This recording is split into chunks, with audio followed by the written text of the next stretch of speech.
இலங்கையில அதன் முன்மொழியப்பட்ட காற்றாலை மின் உற்பத்தி மற்றும் பரிமாற்ற திட்டத்திலிருந்து அதானி கிரீன் எனர்ஜி நிறுவனம் விலகுவதாக வெளியான செய்திகளை தொடர்ந்து அதன் பங்குகளானது 3% உயர்வை சந்தித்துள்ளதாக தெரிய வருகின்றது. இது திட்டத்தினுடைய நம்பகத்தன்மை குறித்த கவலைகளை தணித்துள்ளதாக இந்திய ஊடகங்கள் செய்திகளை வெளியிட்டு வருகின்றன. இலங்கையின் புதிய அரசாங்கம் கடந்த மாதம் திட்டம் தொடர்பில் குறைந்த கட்டணங்களை கோரியதை தொடர்ந்து 2 காற்றாலை மின் திட்டங்களிலிருந்து வெளியேற அதானி கிரீன் எனர்ஜி நிறுவனம் முடிவு செய்துள்ளதாக கூறப்படுகிறது. இதே நேரத்தில் இந்தியாவினுடைய காற்றாலை மின் உற்பத்தி திட்டத்திலிருந்து விலகுவதற்கு இந்தியாவின் அதானி குழுமம் முடிவு செய்துள்ளதாக தெரிய வருகிறது.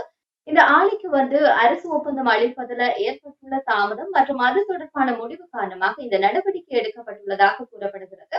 நிலத்தை விடுவிக்கும் போது எழுந்த சுற்றுச்சூழல் பிரச்சனைகள் மற்றும் நீதிமன்ற வழக்குகளினாலும் இது திட்டத்தினுடைய எதிர்கால இலக்குகளை பாதிக்கப்பட்டுள்ளதாக கூட அந்த நிறுவனம் வலியுறுத்தியிருக்கிறது. இதனூடாகத்தான் அவர்கள் இந்த திட்டத்தை கைவிட்டு செல்வதாக கூறியிருக்கிறார்கள். மொத்தமாக பார்க்கிற போது $1 பில்லியன் செலவாகும் என மதிப்பிடப்பட்டுள்ள திட்டங்களில் இருந்து மின்சார செலவை குறைக்க அதானி குழுமத்துடன் கடந்த மாதம் பேச்சுவார்த்தை தொடங்கியுள்ளதாக இலங்கை அரசு தெரிவித்திருந்தது.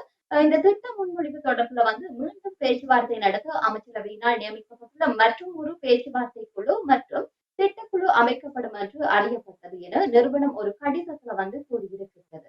மேலும் குறித்த நிறுவனம் இலங்கையினுடைய இறையாண்மை உரிமைகளை அதன் தேர்வுகளையும் முழுமையாக மதிக்கின்றது என்றாலும் அந்த திட்டத்துல இருந்து மரியாதையுடன் விலகுவதாக கடிதத்துல தெரிவிக்கப்படுகின்றது.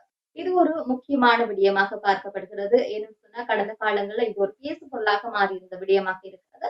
நவம்பர் மாதம் அமெரிக்க அதிகாரிகள் அதானி குழுமத்தினுடைய பில்லியன் நிறுவனர் கௌதம் அதானி மற்றும் பிற நிர்வாகிகள் இந்த மின்சார விநியோக ஒப்பந்தங்களை பெறுவதற்கு லஞ்சம் கொடுக்கும் திட்டத்தின் ஒரு பகுதியாக இருப்பதாக குற்றம் சாட்டியதை தொடர்ந்துதான் இலங்கையில் அதானி குழுமத்தினுடைய உள்ளூர் திட்டங்களை மறுபரிசீலனை செய்ய தொடங்கியது.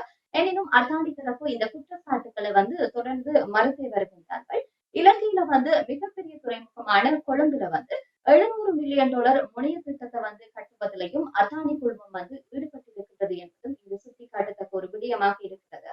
2022ஆம் ஆண்டுல பொருளாதார நெருக்கடியின் போது முடக்கப்பட்ட மின்தடை மற்றும் எரிபொருள் பற்றாக்குறையால பணம் இல்லாது பாதிக்கப்பட்டுள்ள இலங்கை தற்போது இறக்குமதி செய்யப்பட்ட எரிபொருள் செலவுகளில் ஏற்படும் அதிகரிப்பை தடுக்க புதுப்பிக்கத்தக்க எரிசக்தி திட்டங்களை விரிவுபடுத்த முயற்சித்து வருகின்றமையும் இங்கு சுட்டிக்காட்டத்தக்க ஒரு விடயமாக இருக்கிறது. இவ்வாறான பின்னணியில தான் காற்றாலை மின் உற்பத்தி மற்றும் பரிமாற்ற திட்டத்திலிருந்து அதானி கிரீன் எனர்ஜி நிறுவனமானது விலகுவதாக கூட இருக்கலாம்.